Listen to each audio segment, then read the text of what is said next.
नासिन टंडवादम लॻ तेज़ रफ़्तार ट्रक जे कार ऐं मोटरसाइकिल खे ज़ोरदार टक्कर सबबि हिकु औरत फ़ौत ऐं 6 ॼणा ज़ख़्मी थी पिया। पुलिस ट्रक ड्राइवर खे गिरफ़्तार करे वरितो।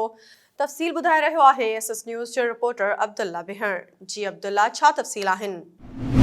मीरानी जी अब्दुल गनी, छा तफ़सील आहिनि? जी तव्हांखे ॿुधाइण थो हलां त टंडवादम बी स्टेशन थाणे जी हद टंडवादम तलोलिया रोड लॻ ॻोठ मीरसमरी लॻ तेज़ रफ़्तार ट्रक कार ऐं मोटरसाइकिल में ज़ोरदार टक्कर थी पियो आहे।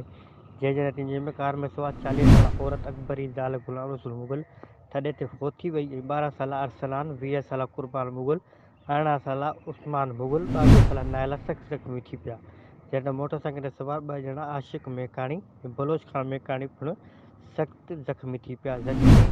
ज़ख़्मियुनि ऐं फ़ौती औरत खे ॻोठनि तालुका अस्पताल पहुचायो, जितां समूरनि ज़ख़्मियुनि खे ॻणती जोगी हालत में LMU अस्पताल हैदराबाद मुंतक़िल कयो वियो ऐं फ़ौती औरत जी लाश खे ज़रूर कराइण खां पोइ वासन हवाले कयो वियो। वाज़े रहे त कार में सवार टंडवादम शहर जे अलियाल ॻोठ जा रहवासी हुआ, जेके टंडोलियार में पंहिंजे माइटनि ॾांहुं वञी रहिया हुआ। इतला मिलण ते बी स्टेशन पुलिस वाक़े वारे हंधि पहुची ड्राइवर खे गिरफ़्तार करे ज़मीन में वठी छॾियो आहे। जी।